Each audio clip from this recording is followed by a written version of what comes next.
Last time I talked about how NYC and the MTA are not really compatible with each other when it comes to COVID-19. I said that the MTA service is too slow for its own good, and it makes a lot of cramped and crowded platforms and subway cars because it runs so slowly together.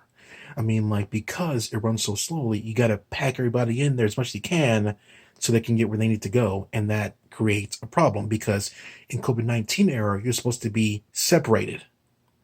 So how do you be separated in a cramped subway car? And how do you make a cramped subway car have trains run really slow? So yeah. But I saw something interesting today. I saw something very unique.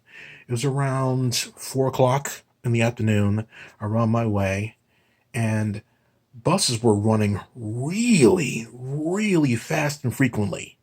It couldn't be like every minute, it was like two buses both ways. I was like, God damn, that's a lot of stuff. So, as you know, well, some of you may know, in New York City, for the time being, buses are free. You just get in the back of the bus and it's all good. Like in the middle and back of the bus is free. They don't want any passengers getting near the driver in the front, so they're making it all transportation for the bus is free, which is cool, very awesome. And that's MTA. Why can't they do that with the trains?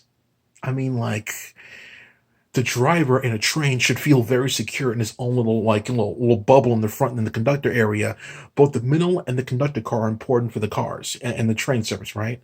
They're both in their own little bubble. So why can't they do that with trains? Why do trains have to run so freaking slowly? I mean, like, I know. Okay, here's a little insight into myself, right? I let's put it this way. I know someone very close to the MTA. I'll just put it that way. And I know what they do because they took me into their pit. I'll put it that way. It's not difficult work at all. They get paid a lot. That goes for most of the MTA stuff there, bar the electrical side of things. If you're not doing electrical things, if you're not creating anything, it's super easy and you get paid a lot of money in the MTA. It's like being a garbage man, super easy, a lot of big pay. So, it's not difficult to train people.